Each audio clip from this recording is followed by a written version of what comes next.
quero falar um pouquinho sobre esse processo da maturidade da nossa fé. A importância desse crescimento espiritual. Porque assim como o nosso corpo físico, ele cresce e se desenvolve, assim também o nosso corpo espiritual, que diz respeito à nossa maturidade cristã, precisa crescer e precisa se desenvolver. Eu vou dar um passeio com você na palavra. Nós vamos ler vários textos agora, antes de eu voltar a compartilhar propriamente dito com você. Então vamos precisar ler alguns textos da Bíblia. Vamos lá? Abra sua Bíblia comigo em Hebreus capítulo 5. Lá no final da sua Bíblia. Hebreus capítulo 5, versículo 8. Depois a gente vai montando o quebra-cabeça desses versículos. Hebreus 5, verso 8. Diz assim: embora sendo filho, aprendeu a obediência pelas coisas que sofreu.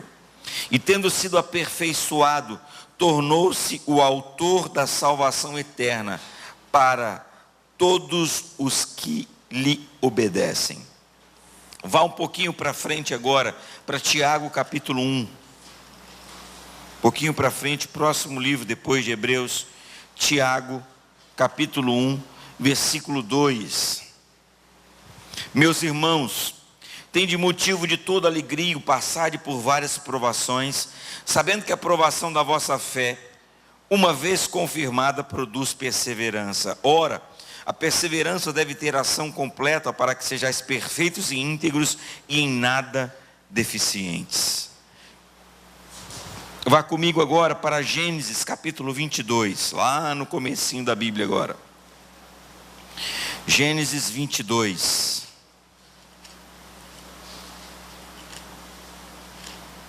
Versículo 1. Depois dessas coisas, pôs Deus a Abraão à prova e disse: Abraão, este lhe respondeu: eis-me aqui. Acrescentou Deus: toma teu filho, teu único filho, Isaque, a quem amas, e vai-te à terra de Moriá. Oferece-o ali em holocausto sobre um dos montes que eu te mostrarei. Levantou-se, pois, Abraão de madrugada, e tendo preparado o seu jumento, tomou consigo 2 dos seus servos e a Isaque seu filho, rachou lenha para o holocausto e foi para o lugar que Deus havia indicado. Vá comigo agora para Atos capítulo 16. Vamos dando uma passeada aqui, né? Atos capítulo 16, verso 25. Atos 16, verso 25. Por volta da meia-noite, Paulo e Silas oravam e cantavam louvores a Deus, e os demais companheiros de prisão escutavam. De repente sobreveio tamanho terremoto que sacudiu os alicerces da prisão. Abriram-se todas as portas e soltaram-se as cadeias de todos. Agora vá comigo para Mateus, volte um pouquinho. Mateus capítulo 7.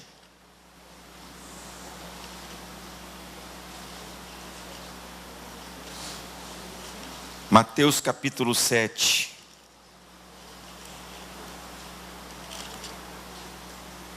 Versículo 21. Mateus 7, 21. Nem todo que me diz Senhor, Senhor entrará no reino dos céus, mas aquele que faz a vontade de meu Pai que estás nos céus.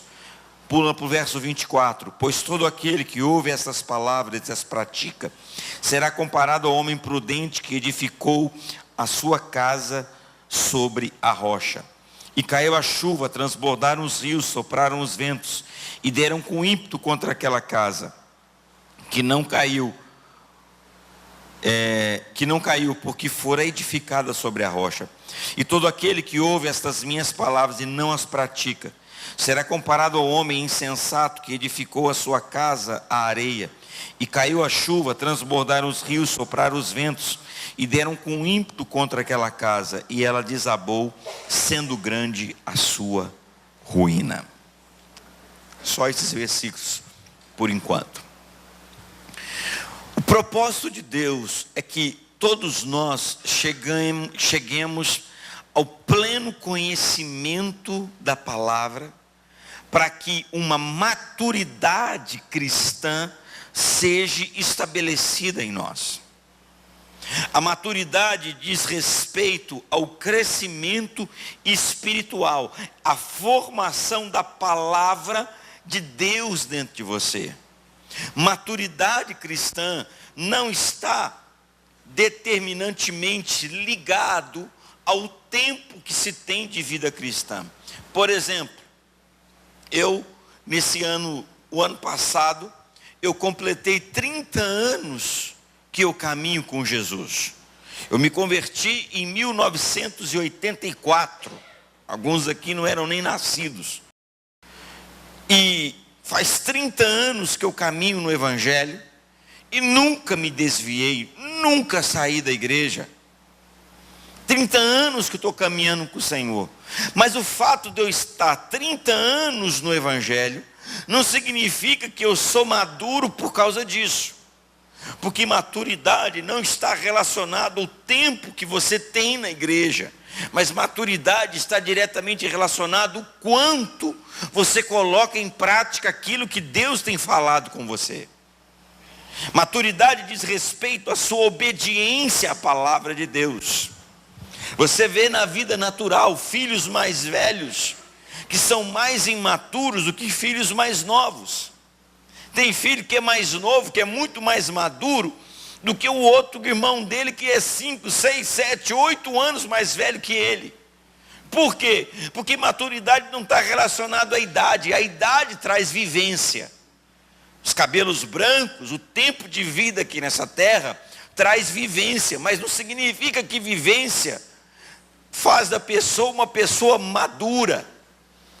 Não no termo que se diz aí fora, mas no termo da palavra. Maduro significa maturidade. Maturidade significa consciência plena da palavra e do propósito de Deus para a sua vida. E quando você vê esses textos aqui da palavra, você observa que algumas coisas na vida espiritual, elas são instrumentos de Deus para produzir maturidade em nós. O primeiro versículo que nós lemos fala sobre a vida de Jesus, que diz assim: embora sendo filho, filho de quem? Filho de Deus. Ele aprendeu a obediência pelas coisas que sofreu. É possível, querido, tirar força da adversidade. É possível você se fortalecer em meio à dificuldade. É possível se construir muros, é possível se construir altares com as pedras que atiram em você. As pedras, os tijolos que são atirados em você, o que você faz? Porque se você jogar uma pedra numa criança, o que ela vai fazer? A tendência da criança é pegar a pedra e fazer o que com a pedra? Jogar de volta. Menino é assim, menino pega e joga de volta. Mas as pedras que estão jogando em você, eu quero te perguntar nessa noite, o que você está fazendo com as pedras que estão jogando em você? O que você está fazendo com a adversidade que você tem passado? O que você está fazendo com esses problemas que você tem vivido? A Bíblia diz que ele, embora sendo filho, ele aprendeu a obediência pelas coisas que sofreu. Jesus era um homem que era maduro desde muito cedo. Um dia, seus pais desceram para Jerusalém para adorar o Senhor, e quando voltaram no meio da caravana, voltaram no meio do povo, Maria pensou que Jesus estava com José, e José pensou que Jesus estava com Maria, e andaram, irmãos, meu Deus, me dê graça, Pai. Andaram um dia, sem notar o menino. Um dia. Talvez com os outros irmãos ali, e já aconteceu isso comigo. Não demorei um dia. Os irmãos sabem aqui, eu tenho 5 filhos. E às vezes lá na igreja vai sair, quando a gente vai num carro só, tem que fazer chamada. Fulano, Beltrano. Aí um junta aqui, outro escapa dali, você pega um de cá, o outro está conversando dali. E já teve uma vez que nós fomos para a igreja, decidimos naquele dia, não sei porquê, fomos em 2 carros. E na hora de voltar, eu entrei, pus um tanto dentro do carro, a Débora pôs outro tanto dentro do carro, nós chegou em casa, cadê fulano? Nossa, está faltando um. E aí já ligamos, já fomos lá, mas no instantinho já aí fica fácil que tem celular. Mas eles andaram um dia, e depois procuraram Jesus, não acharam, voltaram. Enquanto procuraram, acharam ele aonde? No templo, conversando com os doutores. A mãe dele falou assim: menino, como é que você faz isso comigo? Você quase matou nós do coração. Você já perdeu um filho, irmão? Num lugar assim? Você já perdeu, você está numa festa, ou você está andando na rua, na praça, irmãos, é desesperador. Já aconteceu isso com a gente. Você está num lugar assim, de repente você olha, sumiram. Irmãos, é um sentimento horrível. Quando você acha, eu fico imaginando Maria, irmão, o desespero de Maria, meu Deus. Aí virou, ele falou assim: mãe, você não sabia que se cumpria, que eu devia estar na casa do meu pai? 12 anos, irmãos. Olha o nível de maturidade daquele menino. E diz a Bíblia que Jesus voltou com eles, e em tudo Jesus lhes era submisso. Em tudo Jesus obedecia. Porque quando Deus criou o homem na idade madura. Deus criou o homem. Quando Deus criou Adão um homem feito, homem formado. Dizem os estudiosos, quando Deus criou Adão tinha 30, na idade física, cronológica em si, de 33 anos. Só que Adão não teve pai físico. Teve pai físico? Adão teve mãe? Adão foi bebê? Adão foi adolescente? Adão foi criança? Foi jovem? Não, ele foi criado adulto. E quando ele já na fase adulta foi provado e foi tentado, o que aconteceu com Adão?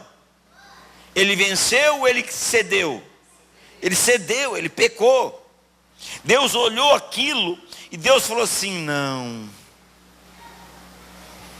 não ficou legal. Eu vou mandar para a terra, porque Jesus na Bíblia é chamado do quê? Do segundo o quê? Adão. A figura, o segundo homem que Deus enviou para a terra. Primeiro foi o Adão. Jesus é chamado do segundo Adão. Só que Deus falou assim: esse segundo vou fazer diferente. Esse segundo ele vai nascer, ele vai ser um bebê, ele vai ter pai, ele vai ter mãe, ele vai ser criança, ele vai ter regras, ele vai aprender a obedecer, ele vai seguir ordens, ele vai aprender a se submeter, ele vai ser adolescente, ele vai aprender a ter limite, ele vai ser jovem, ele vai ser educado. E qual foi o resultado disso? Jesus passa por todo esse processo. Quando ele é provado lá no deserto, quando ele é tentado pelo diabo, ele cedeu ou ele resistiu e venceu? Ele resistiu, ele venceu. Ou seja, ele passou por todo o processo. Então, queridos, a maturidade cristã, a maturidade da nossa fé, está ligada à obediência que nós temos à palavra. Mesmo que essa palavra ela vai entrar em confronto com você. Nós lemos depois Tiago: tem de motivo de toda alegria eu passar por várias provações, sabendo que a provação da vossa fé, uma vez que você passa por ela, vai produzir perseverança, vai produzir força, vai produzir crescimento na sua vida. Então, querido, o que você está fazendo com as pedras que estão atirando em você? Tem de motivo de alegria, não é motivo de tristeza não. Eu não estou aguentando mais, reclamação, murmuração. Enquanto os uns aproveitam a oportunidade e tiram força daquela oportunidade, outros aproveitam para se lamentar e pôr para fora tudo aquilo de errado que tem dentro dele. Eu li uma matéria uma vez, dizendo que os maiores empresários americanos, as maiores fortunas americanas, sabe quando elas nasceram, irmãos? Na depressão que houve em 1929, que foi a maior crise da história da economia americana. Foi ali que nasceram as maiores fortunas, porque homens decidiram tirar da dificuldade uma oportunidade. É da adversidade, é do momento difícil que você extrai força. Você pega essas pedras, em vez de devolver essas pedras que estão jogando em você, você pega essas pedras e constrói um muro que vai servir de proteção para a sua vida. Pega essas pedras e construa um altar para você poder adorar a Deus. Pegaram Paulo e Silas, deram uma surra neles, irmãos. Vara nos caras, no lombo. Já levou uma varada nas costas. Imagina uma quarentena, 40 varadas. Aquilo deve ter doído. Os caras deviam estar com as costas toda retalhadas. E não é porque estavam fazendo coisa errada, não estavam roubando, não eram bandidos não, porque estavam pregando o evangelho. Prenderam os caras, açoitaram os caras, bateram neles e jogaram lá no cárcere interior, que eram prisões que eram feitas em buracos, em cavernas. Todo o esgoto dos andares descia lá para o último. E era lá nesse último que Paulo e Silas estavam, amarrados no tronco pelos pés. Ninguém tratou a feridinha deles não. Tinham tudo para ficar reclamando, tinham tudo para ficar murmurando, tinham tudo para ficar lamentando. Mas o que a Bíblia diz? À meia-noite, o que eles faziam? Murmurava, reclamava, lamentava, praguejava, culpava os outros, reclamava com Deus. Não, eles faziam o quê? Louvavam a Deus. E aqueles louvores, daquela dificuldade, veio o agir sobrenatural de Deus. Deus não vai agir em cima dessa lamentação aí não, irmão. Deus não vai agir em cima dessa reclamação. Deus não vai agir em cima da murmuração. Tem gente que se chove demais está ruim, se não chove está ruim, se está quente está ruim, se está calor está ruim. Quando estava quente aqui reclamava, pois o ar-condicionado reclama porque está frio demais. Tem gente que reclama de tudo.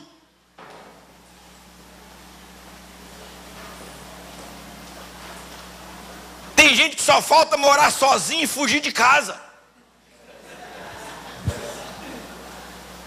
É o cúmulo da rebeldia. É o cúmulo sabe? Deus não vai manifestar o poder dele em cima disso, irmãos. E aí a maturidade não vem. E Deus está chamando, Ministério Ouvir e Crer de Monte Azul Paulista, me ouça. Deus está nos chamando ao crescimento, a uma maturidade cristã. Chega de ser menino na fé. Chega de ser criança. Quem é criança, glória a Deus. Não vamos pular as etapas não. Cobrar desses meninos aqui algo que diz respeito a nós. Mas muitas vezes estamos anos na fé, caminhando com o Senhor, até hoje não aprendeu a ser fiel a Deus. Até hoje, se passar perto, não cumprimentar, fica emburrado, porque magoei, passou perto de mim, não pegou na minha mão, não me deu graça e paz, não vou mais na igreja. Meu Deus, aonde você vai parar, irmão? Vamos crescer, vamos amadurecer, porque assim nós vamos ver os alicerces estremecerem, irmãos. Está na hora de nós crescermos espiritualmente. E esse crescimento ele vem resultado da prática e obediência à palavra de Deus. Deus fala com Abraão, depois nós vimos Abraão: sai da tua terra, sai da tua parentela. Ele obedeceu. Depois de 25 anos a promessa se cumpriu. Deus fala assim: Abraão, ele, eis-me aqui. Você quer que Deus fale com você, irmão? Então cuidado, porque Ele vai falar: meu servo. E você vai dizer assim: eis-me aqui, Senhor, fala que o teu servo ouve. Pois é, a notícia pode não ser muito boa, mas eu sei que é o melhor para nós. Não é boa aos nossos olhos. Me dá o seu filho, teu único filho. Anda, caminha, daqui 3 dias, vai lá naquele monte que eu vou te mostrar. Às vezes tem coisa que a gente tem que fazer, você não quer fazer logo. Se a gente pudesse, não, já que tem que fazer logo. Eu sou assim, se Deus me pedir, quando Deus me pediu, Deus já me pediu casa, Deus já me pediu carro, Deus já me pediu moto. Só carro eu dei 4, acho, 4 ou 5, moto uma casa.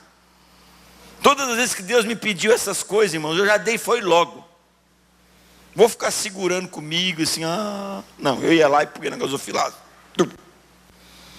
E Ele recompensava. Eu acho que Abraão, irmãos, se pudesse sacrificar, sacrifica agora. Não, mas diz a palavra que ele ficou 3 dias andando com aquele menino. Sabe por quê? Porque o coração de Abraão precisava ser provado. Deus muitas vezes fala conosco, e sabe o que Ele te dá? Ele te dá oportunidade para desistir. Você quer mesmo? Você quer mesmo? Por que Ele não pediu: Abraão, sacrifica Isaac aqui agora? Qual que é a diferença em cima do monte lá e fazer um altar aqui? Talvez ele tinha altar pertinho na casa dele ali. Mas depois de 3 dias. Deus quer torturar. Não, Deus não faz isso não, irmãos. Deus precisa ver, Deus quer mostrar para nós aquilo que está dentro de nós. E à medida que nós vamos obedecendo a palavra, que você vai obedecendo, que você vai obedecendo, que você vai obedecendo, que você vai obedecendo, a maturidade vai crescendo dentro de nós. Depois nós lemos Mateus, Jesus dizendo: olha, aquele que ouve as minhas palavras e as pratica, será comparado ao homem prudente que edificou a sua casa sobre a rocha. Mas aquele que me ouve e não coloca em prática, é considerado um homem imprudente que edificou a sua casa sobre a areia. E aí ele começa a falar. Olha o que vem, irmão. Caiu a chuva, transbordaram os rios, sopraram os ventos e deram com ímpeto contra aquela casa.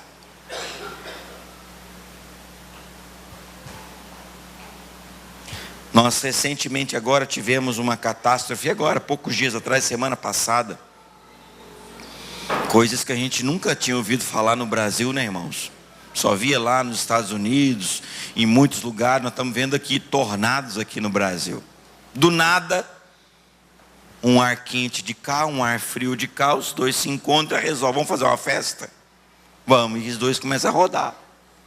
E aí, meu irmão, quem está embaixo, que segure. Deram com ímpeto contra aquelas casas. E muitas delas caíram. Se você reparar, eu estava vendo o noticiário, a maioria das casas que caíram eram casas construídas de madeira. Poucas de alvenaria caíram. Teve casa que saiu do lugar. As de alvenaria abalou e algumas arrancou o telhado. O vento forte vem, irmãos. E interessante que no texto aqui, o vento forte, a tempestade, o rio, o transbordar, veio para todo mundo, não é só para alguns. Quando chove, chove para todo mundo, irmão. Quando faz sol para todo mundo. Quando faz frio, quando faz calor, faz para todo mundo, irmão. As oportunidades estão aí para todos. Depende de nós, o que nós vamos fazer com elas. As tentações estão aí para todos, irmãos. As provações estão aí para todos. As dificuldades estão aí para todos. Pastor, e vocês sabem que eu passei recentemente agora na minha saúde. Não vou entrar em detalhes aqui, não tenho tempo. Mas, irmãos, eu passei pelo vale da sombra da morte. O diabo enviou um mensageiro para me matar. E eu tinha tudo, eu podia reclamar. Eu podia murmurar: Deus, por que comigo tanta gente ruim nesse mundo aí? Estou fazendo a tua obra, logo eu. Por que eu, Senhor? Eu podia lamentar, mas sabe o que eu fiz, irmãos? Eu peguei essa adversidade, eu peguei essa guerra, eu peguei essa luta e comecei a me entregar, eu comecei a confessar a palavra, e dessa situação eu extraí força. Sansão um dia encontrou um leão e foi lá e abriu aquele leão no meio, partiu aquele leão. Quando ele voltou, ele percebeu que dentro da carcaça daquele leão, uma colmeia estava ali, estava cheio de mel. E ele foi lá e pegou um pouco daquele mel, comeu e levou para os seus pais, e eles se maravilharam com aquele mel delicioso. E ele falou assim: dali surgiu um enigma: do comedor saiu comida, e do forte saiu doçura. Daquilo que veio para matá-lo, saiu alimento. Daquilo que veio para destruí-lo, saiu força, saiu energia. Porque mel fala de açúcar, fala de doçura, fala de energia. Jonatas estava em jejum, quando ele pôs o mel na boca, os olhos deles brilhou na hora. Dessa diversidade, Deus quer tirar, fazer com que você cresça no meio dessa dificuldade. Deus quer, através dessa diversidade, dessa crise, dessa situação difícil, Deus quer fazer você crescer, meu irmão. Mas isso vai depender da sua atitude, da sua postura. Então é tempo de nós mergulharmos na palavra de Deus, nós mergulharmos no nosso relacionamento com Deus e colocarmos em prática aquilo que Deus tem falado conosco. Porque talvez o que você vai ouvir vai te tirar do propósito de Deus. Nem sempre aquilo que parece bom para a sua alma vai te levar para o cumprimento do propósito de Deus. Nem sempre aquilo que parece ruim para a sua carne, ruim para você, está te tirando fora do propósito de Deus. O que você precisa entender é que Deus tem uma palavra para você. Deus te deu uma palavra, Deus deu um propósito para você, e você precisa ficar firme nisso. Deixa eu te mostrar algo aqui. Vá comigo aqui em Mateus capítulo 16. Olha que coisa interessante aqui.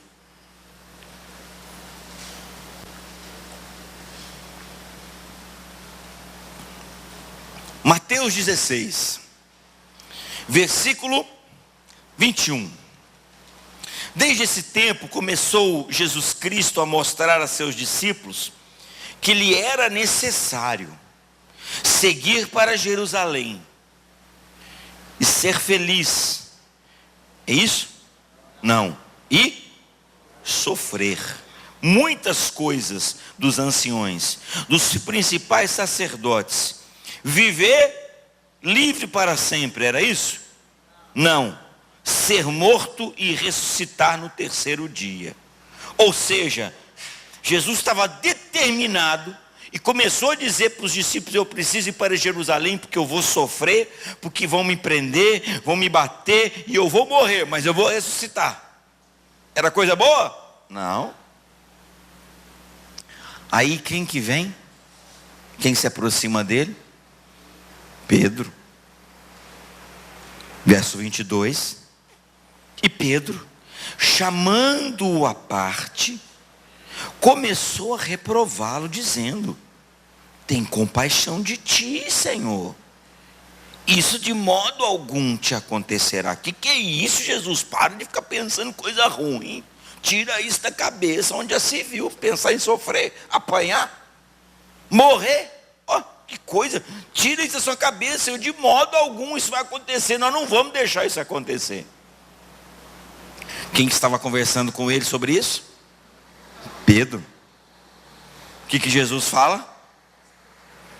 Mas Jesus, voltando-se, disse a Pedro: arreda, Satanás, tu és para mim pedra de tropeço, porque não cogitas das coisas de Deus, e sim do quê? Das dos homens. Ele falou arreda Satanás para quem? Para Pedro, irmão. Poxa vida, para Pedro. Vamos um pouquinho para frente. Vai lá para o 26 de Mateus.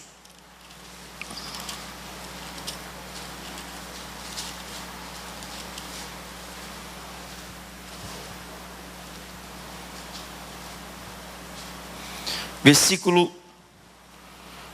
48. Ora, 26, 48. Ora, o traidor lhes tinha dado este sinal: aquele a quem eu beijar é esse, prendei-o. E logo, aproximando-se de Jesus, lhe disse: salve, mestre, e o beijou. Jesus, porém, lhe disse: o quê? O que está falando aqui que Jesus disse? Eu ouvi certo, irmão? Você está lendo certo? Você está lendo certo? Jesus disse o que para Judas? E falou o que para Pedro? Arreda Satanás. Será que não inverteu aqui não? Será que na hora de traduzir a Bíblia não inverter esse negócio não? Será que não traduz nomes errados não? Será que aqui não era o arreda Satanás, lá não era Judas e aqui era Pedro? Não, não era não. Por quê?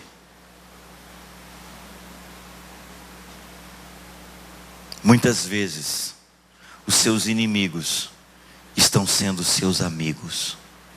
Sabe por quê? Porque eles estão te levando a cumprir o propósito de Deus na sua vida.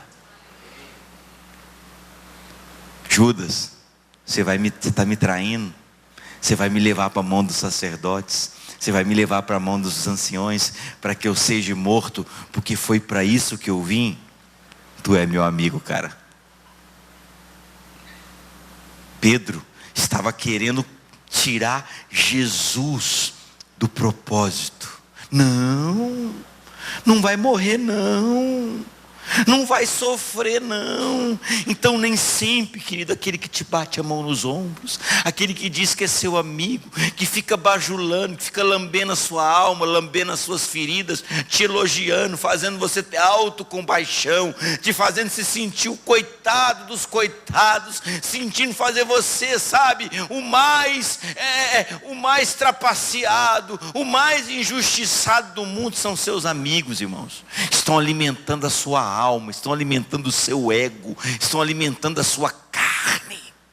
E muitas vezes aqueles que estão te perseguindo, que estão pisando no seu pé, que estão te reprovando, que estão te acusando, estão jogando pedra em você, estão sendo seus amigos, porque estão te levando a cumprir o propósito de Deus, a colocar em prática essa palavra. Amigo seu, irmão, não é o que te agrada, amigo é o que te leva a cumprir essa palavra de Deus, seja boa ou seja ruim. Esses são seus amigos.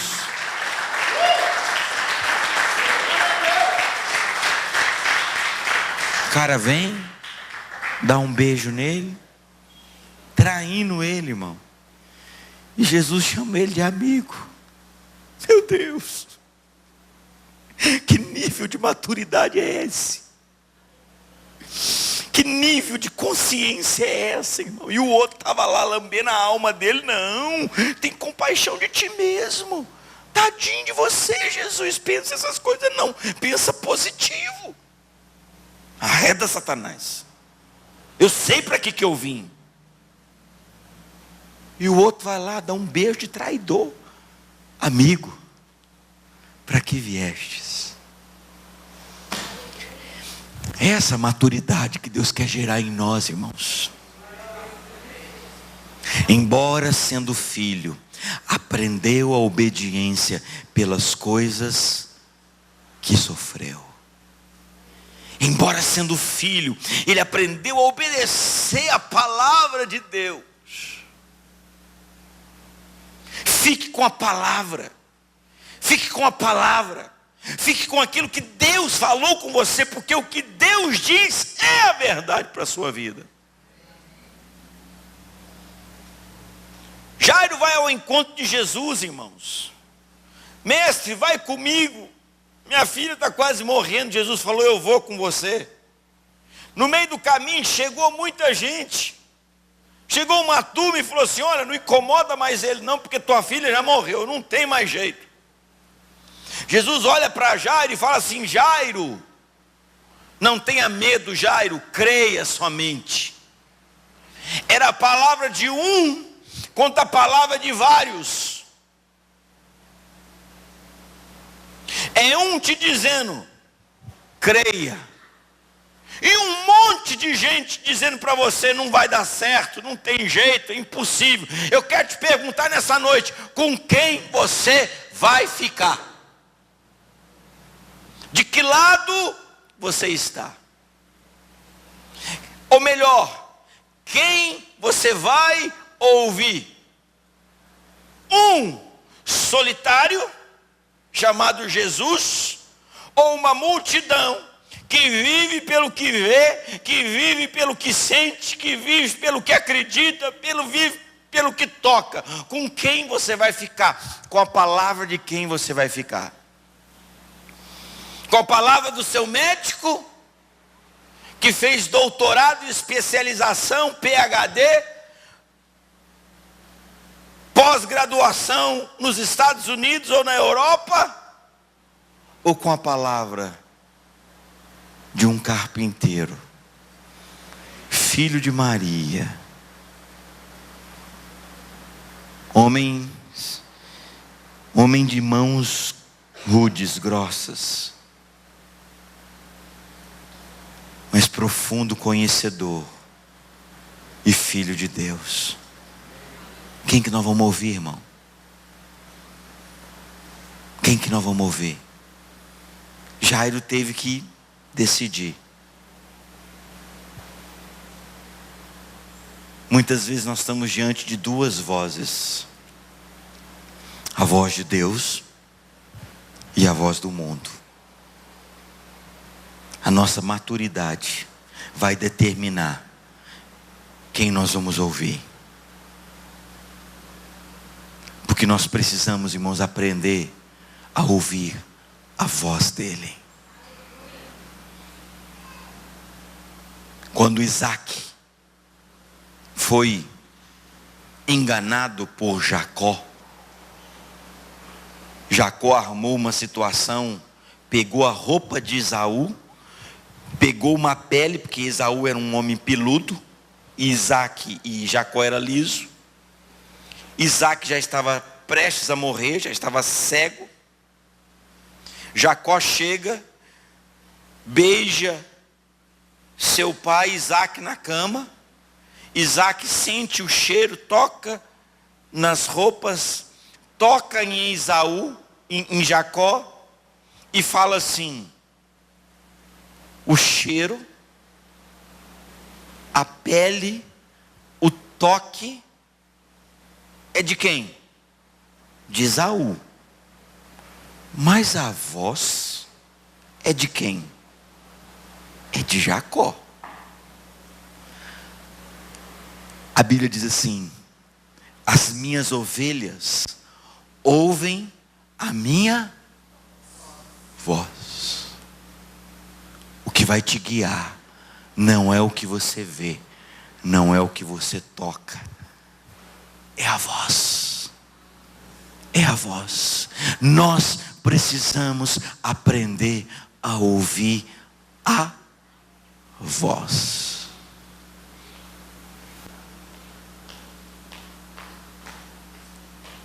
Estou terminando. Nós somos do interior daqui, né? Então nós somos acostumados com fazenda, com gado. E você já viu gado, boi, vaca, mugir? Você já viu? Eu já vi. Você já viu aquele monte de vaca e os bezerrinhos ficam tudo preso aqui? Aí eles soltam os bezerros. E vaca, irmão, parece que é tudo igual. Imagina uma boiada de Nelore, tudo branco, tudo da mesma cara. Aí você solta aquele monte de bezerrinho, tudo branquinho também. E a mãe dele muge, berra do lado. Muge, né? Berra? Não. Boi muge, né? Não berra, não. Quem berra é cabrito, né? Misturando os bichos aqui, mas você entendeu. A mãe dele muge lá no meio, irmão. O que o bezerrinho faz? Acha a mãe dele. Ele não chega na mãe errada. Ele não vai mamar na mãe errada. Senão a outra, pera aí, meu filho, não é você não. Sabe por quê? Porque ele conhece o quê? O mugido. Ele sabe o mugido da mãe dele. Qual que é o da mãe? Nós precisamos aprender, irmãos, a ouvir a voz dele e obedecer. E à medida que obedecemos, a maturidade começa a ser formada dentro de nós. Isso vai determinar o nível de crescimento espiritual que eu e você vamos ter. Por isso que tem gente que está há 10 anos dentro da igreja, que é um menino espiritualmente. E tem gente que está há 1 ano, 2 anos, é muito mais maduro do que aquele que tem 10 anos de fé.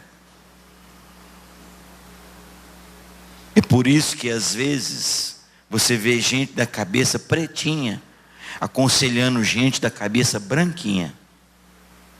Sabe por quê? Por causa de maturidade espiritual. Não estou falando aqui de desrespeito e consideração pela vivência, mas cabelo branco não significa maturidade espiritual. Pode ter, claro, não tem problema. Mas maturidade espiritual não diz respeito ao tempo, diz respeito à prática. Maturidade não é o quanto você vive, mas o quanto você pratica.